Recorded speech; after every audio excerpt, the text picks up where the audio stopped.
Today I'm going to show you how to make Italian macarons that come out not hollow and consistent every time.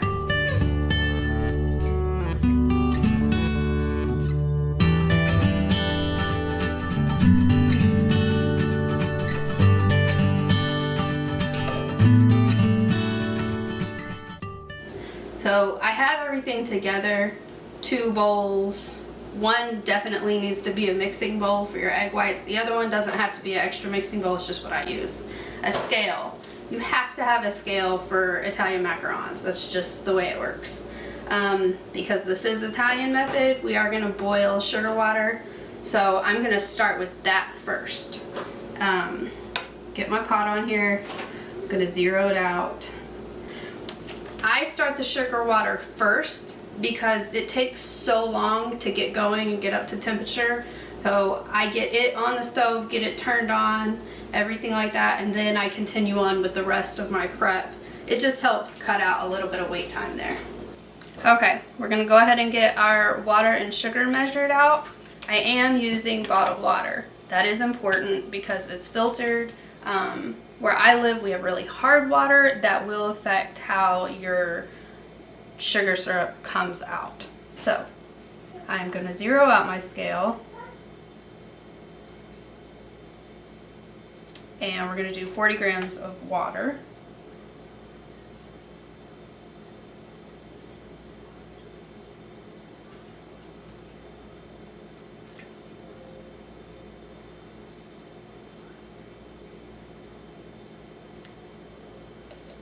I do that every time.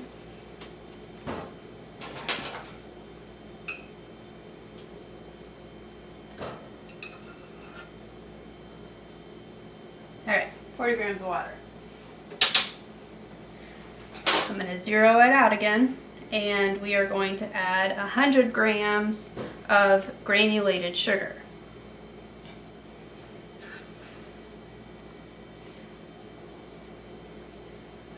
Now, once you get close to 100, slow down because obviously you're adding sugar into water. You're not going to be able to take any away. So if you go drastically over, you're going to have to start over basically. Like 1 gram is okay. It's not going to ruin your whole batch.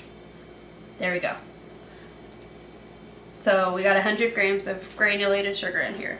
Now, I'm just using an old school thermometer, candy thermometer here. My biggest tip for this is when you get it into your pot, make sure it's not touching the bottom. The way I like to do it is make it touch the bottom and then just pull it up just a little bit. If you have your thermometer actually touching the bottom of your pan, it's going to be over registering that heat and you're not going to get the correct temperature there. So I'm just going to swirl this around just a little bit. And this is going to go on the stove on medium heat. Don't turn it up any higher than that and don't stir it. It's completely fine. I don't touch this at all. I don't swirl it around. I don't move it, anything. I'm going to put this directly onto my stove, turn it on medium, and then we're going to continue with the rest of our ingredients. Alright, so this is where you're going to work simultaneously and kind of multitask here. So while my stove is on medium, we're going to keep an eye on this. Because once this sugar syrup gets to 100 degrees, we want to really start working more on our whites. Right now I'm going to get everything measured out for the egg whites. So again, I'm going to zero out my scale. And I do this all in one bowl. You need 50 grams of egg whites in each bowl, but I go ahead and I get 100 grams of egg whites in here, and then I just put half of them in my other bowl. This is the way I measure. I separate my egg whites. If you want to do it in your hands, that's fine. If you want to do it in a separate bowl, that's also fine. And this is generally pretty close to 3 egg whites, but you do need to measure.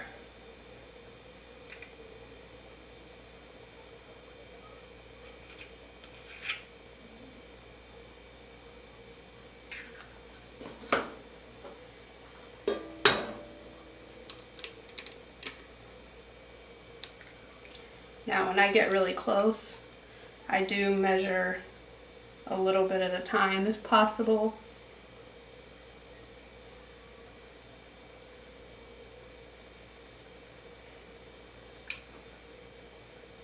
Uh, 98.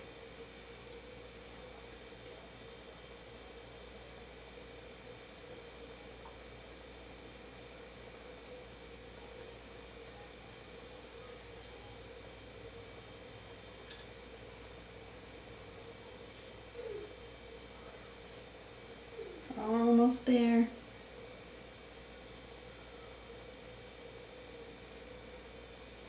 And it went 101. Now, if you do get a little bit extra, what you can do is just scoop some of that out. But again, 1 gram, usually, mine's going from 99 to 101. That's fine. I'm gonna leave it like that. Now, I'm gonna rinse my fingers off. And I'm gonna get my other bowl here. Now this is the bowl that I will actually be whipping the egg whites in. I'm gonna zero that out. And I'm just gonna get 50 grams of those egg whites into that bowl.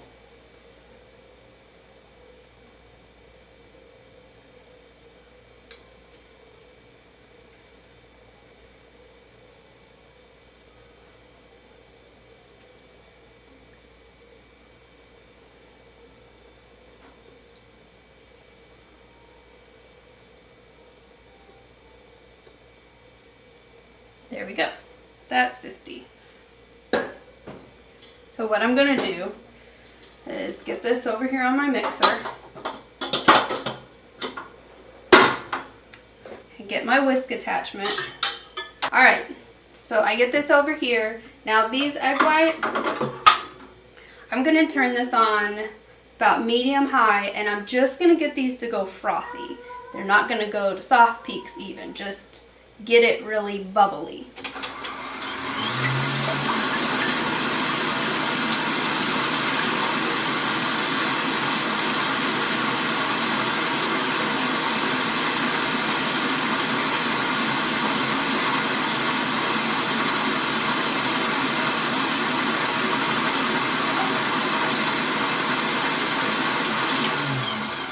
Okay, so you can see that it's just bubbly down in there. That's it. I'm going to leave this right there on stir and just let that keep doing that while I measure the rest of my ingredients. Now, hit yourself in the face with the powdered sugar. I'm going to zero out my scale again, and I'm going to put 140 grams of powdered sugar into here.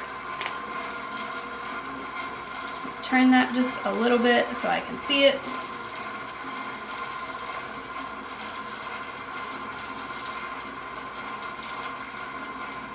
Okay, so, and I went way over. I'm going to get me a little measuring cup here.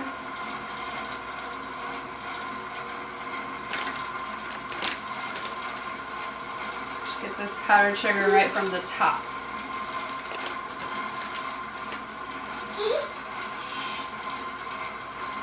Okay, that's 134.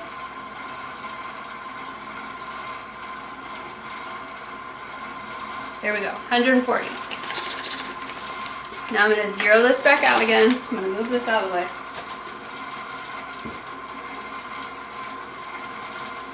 And I'm going to add 140 grams of almond flour.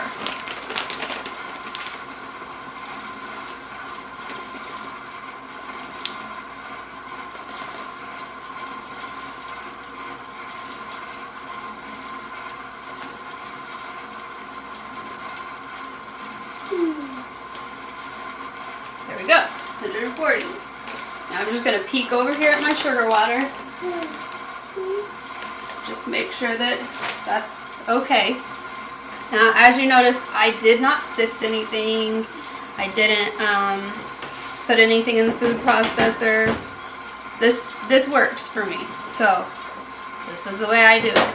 Now these are actually, I'm flavoring these as birthday cake. And I'm just using this Amaretti Artisan flavor. Yes, this is an empty bottle because I put it in a squeeze bottle. If you want to make these vanilla, just add 1 teaspoon of vanilla. Since I'm using an Amaretti flavor, I'm only using 1/2 teaspoon because their stuff is very concentrated. But you can add up to 1 teaspoon of flavor before you start altering the liquid content. And then I'm using Rainbow Dust Pro Gel for my color, and I just add 2 drops of that in there. I'll have the link to where you can purchase all of this stuff below in the description.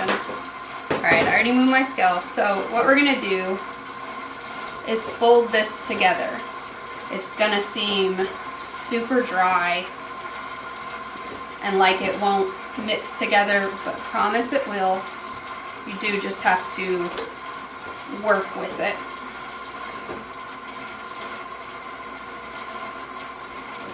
Just smash it all together and make sure that you're also scraping everything.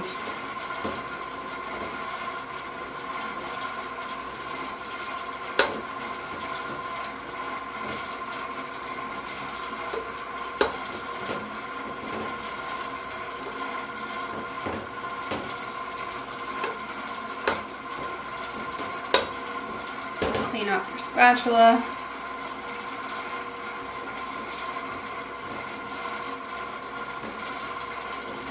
You just want to make sure that you get everything incorporated together.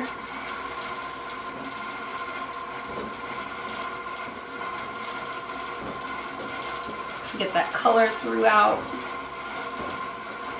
And you don't see any lumps or pieces of anything.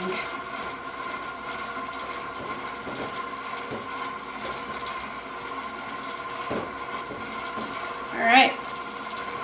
So that is our egg and almond mixture. This just gets set right here to the side while we wait on our sugar water that is almost at 100 degrees. Once that gets to 100 degrees, I'm going to turn this up just a notch or two. And we're going to take the sugar water to 115 degrees Celsius. This is all in Celsius as far as sugar water goes. You don't want to go past 115 degrees. And then when it gets there, we're going to take our sugar water and drizzle it into our egg whites. So we've reached 100 degrees. I'm just going to put this on about 3, 4.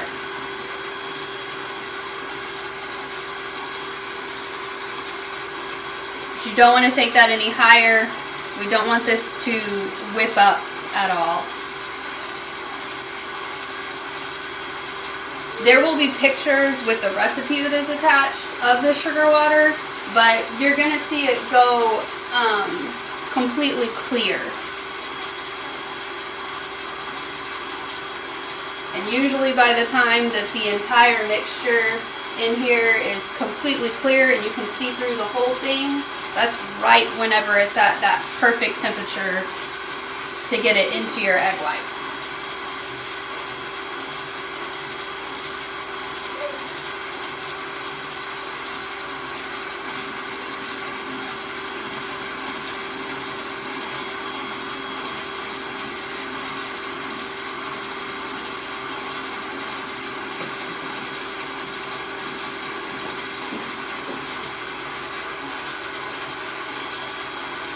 Now, another thing you can do while you're waiting for your sugar mixture is get your pans prepared.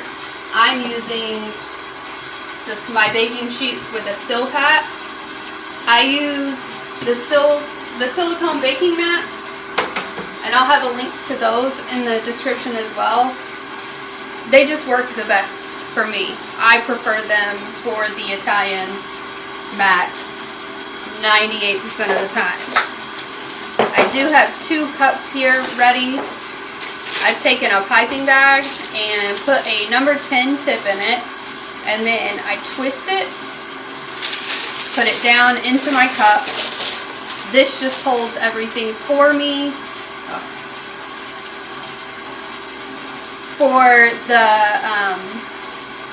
mixture to go into.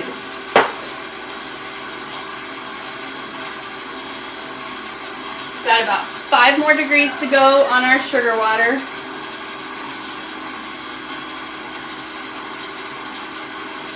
Whenever I drizzle that in here, I'm going to turn my mixer up. I don't have an amount of time that I mix for. I just fill the bottom of my mixing bowl, and when it comes to room temperature is usually right whenever it's ready. I also don't go for stiff peaks. I just go for like a bird beak on the end of there. So it's a lot softer than a lot of the recipes call for, but this is the way that I've got mine to produce full, not hollow mats.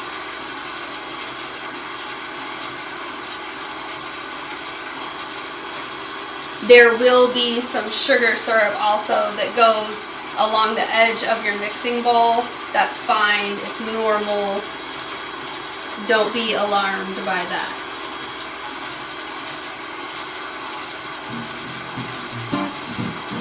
We are almost there.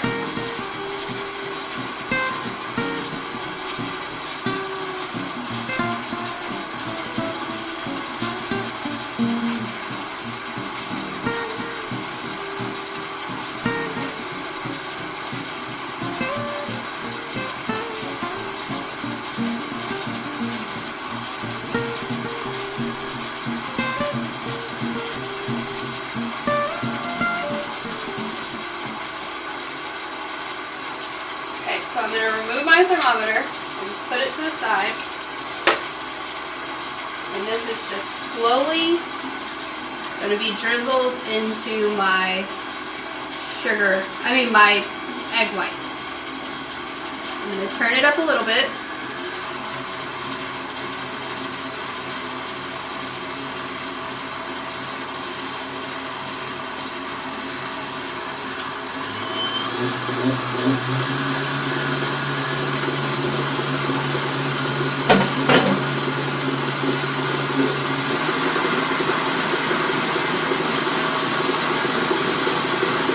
Now my mixing bowl is pretty hot. We're just waiting for that to come to room temperature.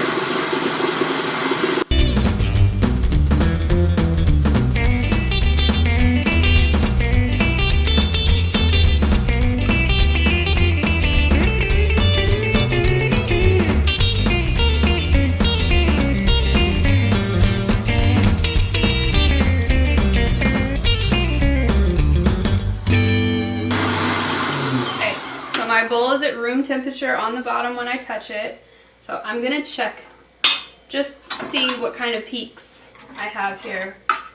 Just put your your whisk down in there and pull it up, and you can see what it does. These are still pretty movable. It's not a stiff peak. It's just going to like flop over. That right there is exactly what I look for. See, they're smooth and shiny, they're not dry. And like I told you, you can see all the sugar that is around the edge of the bowl. Totally normal, don't worry about it. I'm gonna knock this meringue off of here. Put this to the side. And we have our almond flour, powdered sugar, and egg mixture over here. This also has my flavor and my color in it. I'm going to take half of this, put it into here.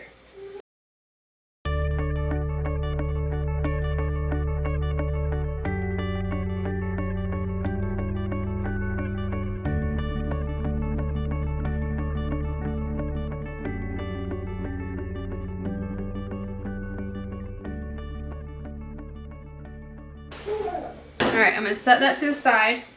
Now, I'm gonna work these egg whites, my meringue mixture, into my flour. You don't have to be careful on this part right here. You just want to get this all combined. There's no real specific way that I do this. You just want to make sure that all these big white streaks are gone. You want to make sure you're scraping the bottom of your bowl as well, because you can see we have some really dark parts and some really light parts. We want everything to be the same color.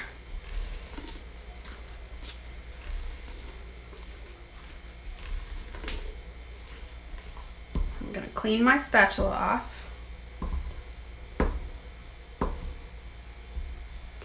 And incorporate this down in here.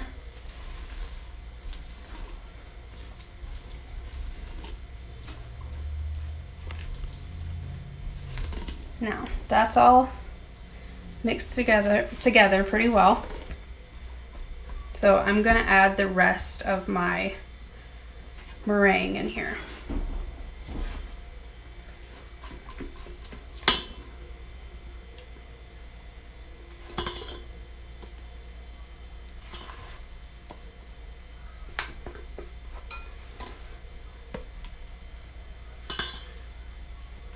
Now, I always tend to leave just a little bit in there.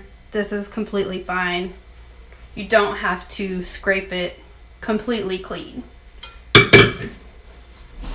All right, so now is where we're just gonna fold. Every once in a while, I'll run my spatula through the middle. Again, another technique that I do that's a little different than most is I leave my batter fairly thick. This is just another way that I found produced non-hollow macs for me.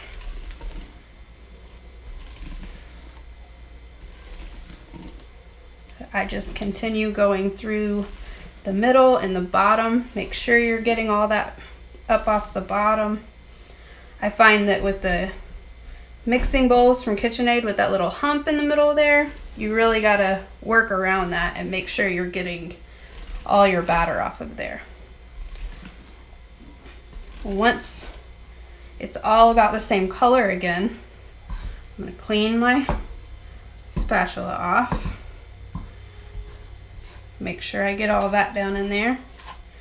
And then I'm gonna start testing how my batter is.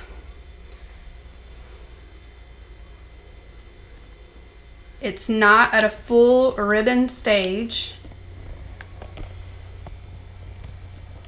And you definitely can't make a figure 8 with the batter that's my consistency. It is still pretty thick. This right here is the consistency I use. This is when I stop and I put it into my piping bags. So I'm gonna do that. I have my cups ready. The only reason I'm dividing this up is because I'm all out of my large piping bags. So I have to put half the mixture in one and half the mixture in the other. If you have a larger piping bag, go ahead and put it all in one.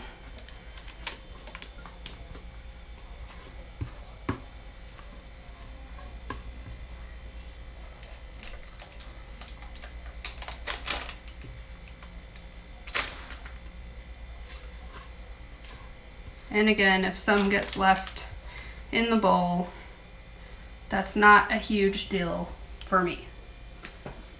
I'm gonna scrape this off my spatula. And this is why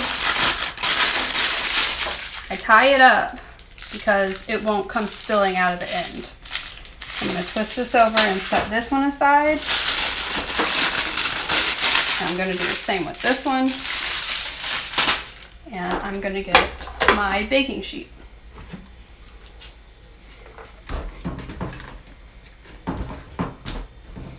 I do have the one with the little dots. I pipe to the spotted second line. The middle line there is where I go. Now, another thing is you want to hold this straight up and down. You don't want to pipe from an angle, straight up and down.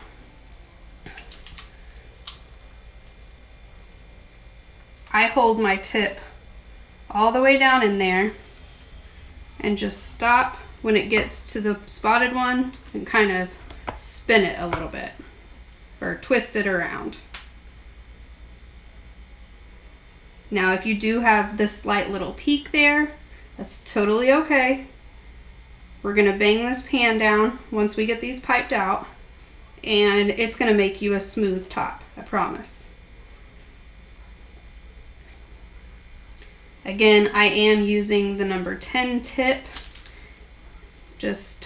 I prefer to use the smaller tip. It helps me with any air. I found that whenever I used a large tip, I was getting a lot of air.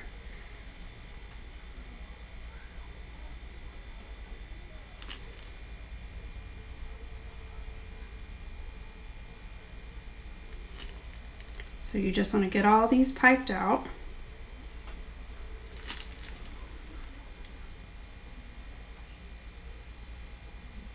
And this amount of batter will usually give you about 2 trays worth. Roughly 2 dozen sandwiched macarons. Depending on the size or shape that you're making.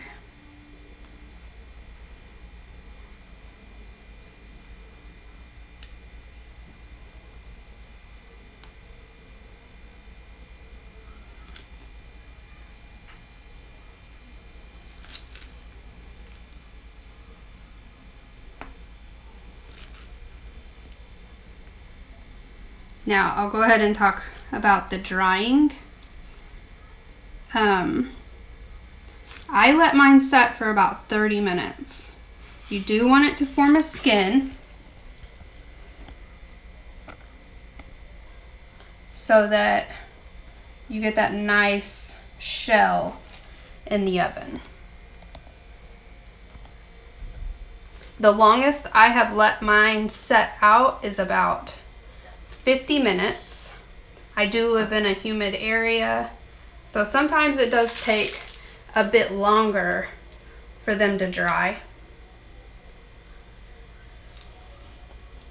But you can produce a lopsided shell if you let them dry too long.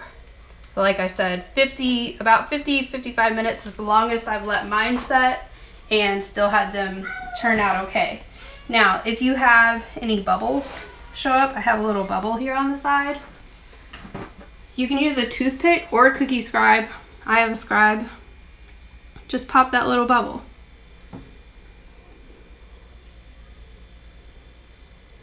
Just any little bubbles, just pop them. Some will be pretty obvious. Some you may not see at all. But if you do see them, just give it a little poke and try to get rid of that.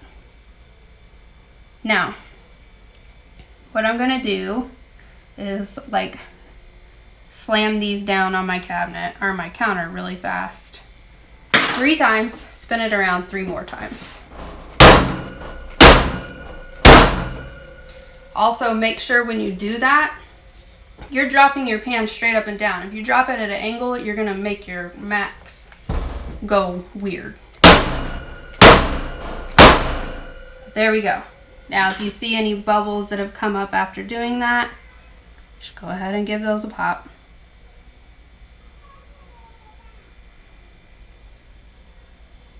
This one had quite a few. And then, again, if you're going to add any sprinkles or anything, you definitely want to do that while they're still wet.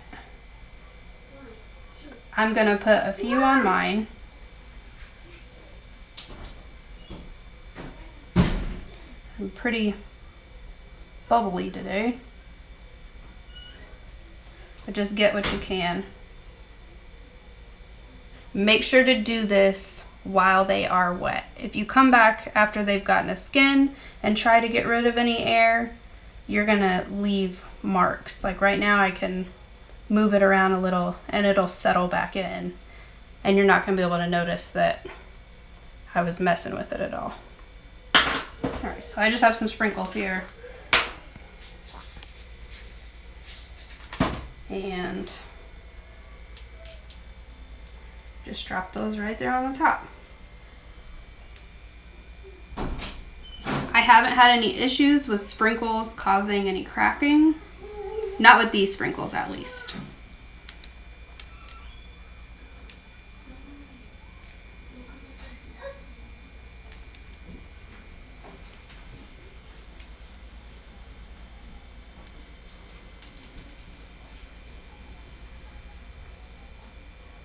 So there we go. There's our sprinkles. Now, we're just gonna let these dry.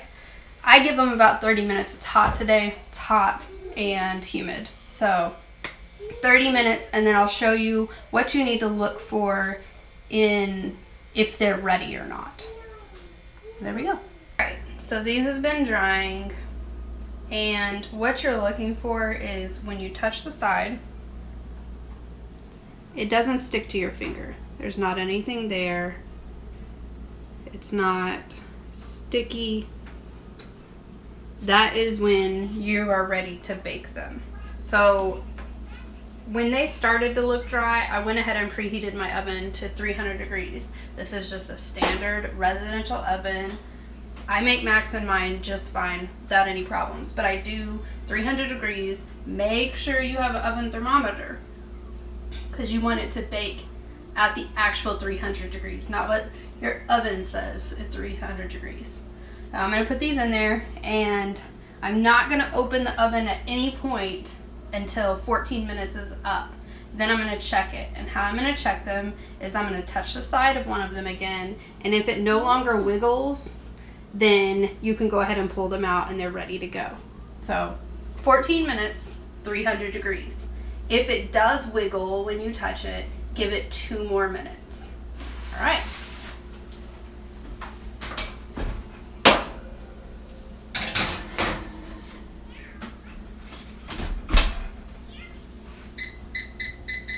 All right, so this is the second tray. I pulled the first one out. I'm going to show it to you guys in a minute, but this is the second tray. I'm just going to show you how I check them. It's still a little wiggly. Oh, I'm going to give it another 2 minutes. Now this is the first tray, and they are a little splotchy. That will go away. I let mine set for like 24 hours at least, and that does go away. It really just kind of depends on the brand of almond flour you use. It's just how oily that almond flour is. But I prefer to wait until these like completely cool, at least an hour, to even attempt to take them off the mat. But I'll see if I can show you guys. It should cleanly come off of your mat, just like that. Now, if you let them sit for like an hour or so, you can just pop them right off. You don't have to be real careful or anything, and they do just fine. But there you go. That is my start to finish on Italian Macs with no little YouTube TV magic going on there. So there you go. I hope it helps.